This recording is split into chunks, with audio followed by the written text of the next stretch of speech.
শীতের সিজন আসার পর থেকে কতবার যে চিকেন কারিটা খেলাম তার কোনো হিসাবে নেই। তবে যতবারই রান্না করি ততবারই মনে হয় ভালো লাগে। নতুন আলু দিয়ে, আর আজকে হচ্ছে দেশি মুরগি, এই মুরগিটা দিয়ে রান্না করছি। আজকে একদম সহজভাবে আমি রান্নাটা করার চেষ্টা করব, একদম ট্রাই করতেছি। এটা দেশি না, একদম পাকিস্তানি, আপনার সোনালী মুরগিটা বলেন সেই মুরগিটা। তো আমি এখানে একটা মুরগি নিয়েছি, এটা 1 কেজি পরিমাণ হবে। তো ওই মুরগিটা আমি কেটে দিয়ে পরিষ্কার করে পানিটা ঝরিয়ে নিয়েছি। এখন হচ্ছে এখানে দিয়ে দিলাম 1 কাপ পেঁয়াজ বাটা। পেঁয়াজটা দিয়ে আজকে মুরগিটা রান্না করছি। সাথে 1 টেবিল চামচ হচ্ছে আদা বাটা, 1 টেবিল চামচ রসুন বাটা, সাথে দিয়ে দিলাম আমি কিছু গরম মশলা, এলাচ, দারচিনি, তেজপাতা, সাথে আমি 2 চা চামচ হলুদের গুঁড়া, 2 চা চামচ মরিচের গুঁড়া, সাথে দিয়ে দেব আমি গরম মশলা গুঁড়া। এখানে আমি 2 চা চামচ জিরা ধনিয়ার গুঁড়া আর 1 চা চামচ গরম মশলা গুঁড়া, সাথে 1 চা চামচ লবণ দিয়েছে। দিয়ে হচ্ছে এখন দিয়ে দিলাম এখানে সরিষার তেল। তবে সরিষার তেল দিয়ে রান্নাটা করলে কিন্তু এর স্বাদই আলাদা আসে। তবে যারা খেতে পছন্দ করেন না তারা চাইলে এটা স্কিপ করতে পারেন। এরপর হচ্ছে আমি সবগুলো উপকরণ হাত দিয়ে একটু মেখে নিচ্ছি। আমি এখানে আজকে 1 কেজি চিকেন রান্না করছি, সেই অনুযায়ী আমি অন্য মশলাগুলো দিয়েছি। আপনারা যদি একটু বাড়িয়ে বা কমিয়ে রান্না করেন সেই অনুযায়ী মশলার উপকরণগুলো ভারিয়ে কমিয়ে নিতে পারেন। তো আমি সবগুলো মশলার সাথে এভাবে মেখে নিয়ে এখন হাতটা দিয়ে সামান্য একটু পানি দিয়ে দিব।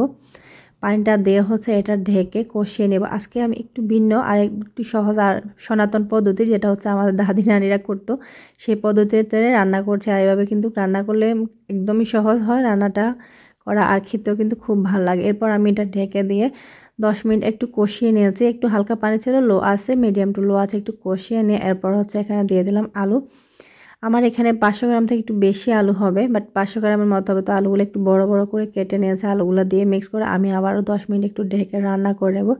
মুরগির মাংসের সাথে যদি আলু দিই তো এই আলুটা কিন্তু একটু বড় বড় করে দিলে খেতে ভালো লাগে। আর এটা এখন নতুন আলু তো এখন আর নতুন নেই, প্রায় শেষের পথে আসছে, মানে পুরাতন হয়ে গেছে। তারপরও নতুন একটা গ্রান আছে পুরাতন আলু থেকে। নতুন নতুন মানে 1 মাসের মতো খাওয়া হয়েছে নতুন আলু, তারপরে কিন্তু ভালো লাগে, এটা খাওয়ার সময় একটা ভালো লাগা কাজ করে। এখন আমি দিয়ে দিলাম ঝোলের পানি। ঝোলের জন্য এখানে আমি 1 লিটারের মতো পানি ব্যবহার করছি, যেহেতু এটা একদম মাখা মাখা হবে না, একটু একটু ঝোল ঝোল হবে। এটা কিন্তু আমি একদম ড্রাই খাবো না, আর খুব পাতলা ঝোল না, তবে একটা মাখা মাখা ঝোল হলে কিন্তু মুরগি মাংসের কিন্তু অনেকটাই ভালো লাগে।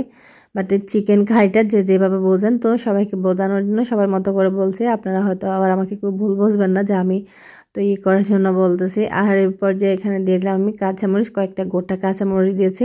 এটা হালকা একটু ঝাল বের হবে, ঝালের থেকে বেশিটা যেন ফ্লেভার বের হয়, এই কারণে একটু ভাঙিয়ে দিয়েছি। আমি 4-5টা দিলাম। আর দেখুন আমি আলুটা কিন্তু চেক করে নিয়েছি অলরেডি, আলুটা কিন্তু সিদ্ধ হয়ে গেছে।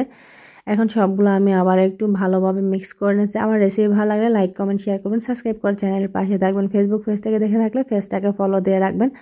আর আমি লবণটা চেক করে নিয়েছি, এ পর্যায়ে দেখলাম লবণের সাথে একদম কম আছে। তো আমি আবার 1 চা চামচ লবণ উপর দিয়ে দিলাম, আর সাথে দিয়ে দিলাম আস্ত একদম ফ্রেশ ধনিয়া পাতা, একটু আধ ভাঙা করে, মানে একটু বড় বড় করে কেটে দিয়েছি। এটা এভাবে দিলে কিন্তু খেতে আর দেখতে আমার মনে একটু বেশি ভালো লাগে এই চিকেন কারিটার সাথে। তো সবগুলা দিয়ে আমি আবারও একটু 2 মিনিট একটু এভাবে রান্না করে এখন হচ্ছে এটা নামানোর আগে এভাবে করে একটু নামিয়ে নিচ্ছে। আজকের রেসিপি এ পর্যন্ত। এতক্ষণ রেসিপি দেখে ভালো লাগলে একটা লাইক দিবেন। আল্লাহ।